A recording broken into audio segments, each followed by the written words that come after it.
നമസ്കാരം, എല്ലാവർക്കും പ്രവാസി മലയാളിയിലേക്ക് സ്വാഗതം.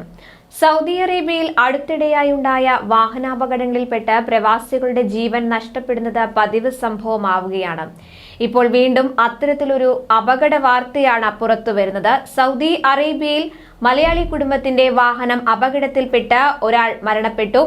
മലപ്പുറം കോട്ടയ്ക്കൽ പരപ്പൂർ ശാന്തി നഗറിലെ മുഹമ്മദ് കുട്ടിയുടെ ഭാര്യ ആലുങ്കൽ സാജിദയാണ് മരിച്ചത്. 55 വയസ്സായിരുന്നു. ഉംറ കഴിഞ്ഞ് മടങ്ങിയ മലയാളി കുടുംബത്തിന്റെ വാഹനത്തിന് പിറകിൽ ത്വൈഫിനടുത്ത് വെച്ച് അമിത വേഗത്തിലെത്തിയ കുവൈത്തി പൗരന്റെ കാർ ഇടിച്ചാണ് അപകടമുണ്ടായത്. ഇതിനെ തുടർന്ന് മലയാളി കുടുംബത്തിന്റെ വാഹനം പലതവണ തലകീഴായി മറിയുകയായിരുന്നു. മലയാളികളുടെ വാഹനത്തിലുണ്ടായിരുന്ന 5 പേരിൽ 2 പേർ പരിക്കുകളോടെ ആശുപത്രിയിൽ നിലവിൽ ചികിത്സയിൽ കഴിയുകയാണ്. കഴിഞ്ഞ ദിവസമാണ് മലയാളി കുടുംബത്തിന്റെ വാഹനം ഇത്തരത്തിൽ അപകടത്തിൽപ്പെടുന്നത്. സൗദിയിലെ ബുറൈദയ്ക്കടുത്ത് ബുഖൈരിയയിൽ നിന്നും മക്കയിൽ ഉംറയ്ക്കെത്തിയതായിരുന്നു ഇവർ. കോട്ടയ്ക്കൽ സ്വദേശിയായ മുഹമ്മദ് അലിയും കുടുംബവുമാണ് അപകടത്തിൽപ്പെട്ടത്. ഇദ്ദേഹത്തിന്റെ ഉമ്മയും പെങ്ങളും ഉപ്പയും മകനും ഉമ്മയുടെ സഹോദരിയുമായിരുന്നു വാഹനത്തിൽ ഉണ്ടായിരുന്നവർ. ത്വൈഫിൽ നിന്നും റിയാദിലേക്ക് വരുന്ന വഴിയിലെ ലുലും എന്ന സ്ഥലത്തു വെച്ച് ഇവർ സഞ്ചരിച്ച കാറിന് പിറകിൽ അമിത വേഗത്തിലെത്തിയ കാർ ഇടിക്കുകയായിരുന്നു. അതേസമയം സൗദി കിഴക്കൻ പ്രവിശ്യയിലെ അൽ ഹസ സനായിയയിലെ സ്റ്റീൽ വർക്ക്ഷോപ്പിലുണ്ടായ അപകടത്തിൽ മരിച്ച ആലപ്പുഴ ചെങ്ങന്നൂർ വെൺമണി സ്വദേശി സാമുവൽ ജോണിന്റെ മൃതദേഹം നാട്ടിലെത്തിച്ച് സംസ്കരിച്ചു.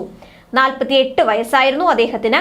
പിക്കപ്പ് വാനിൽ നിന്നും ഇരുമ്പ് ഷീറ്റുകൾ ഇറക്കുന്നതിനിടയിൽ ശരീരത്തിലേക്ക് ഷീറ്റുകൾ മറിഞ്ഞ് സാമുവൽ തൽക്ഷണം മരണപ്പെടുകയായിരുന്നു. തെങ്ങുംതറയിൽ നൈനാൻ ജോണിന്റെയും ശോശാമയുടെയും മകനായ സാമുവൽ 7 വർഷമായി പ്രവാസിയാണ്.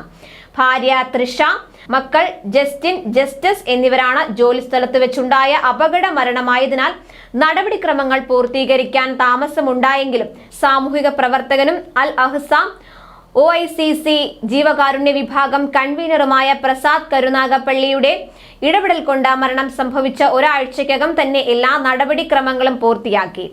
മൃതദേഹം കൊച്ചിയിലേക്കുള്ള എമിറേറ്റ്സ് വിമാനത്തിലാണ് നാട്ടിലെത്തിച്ചത്.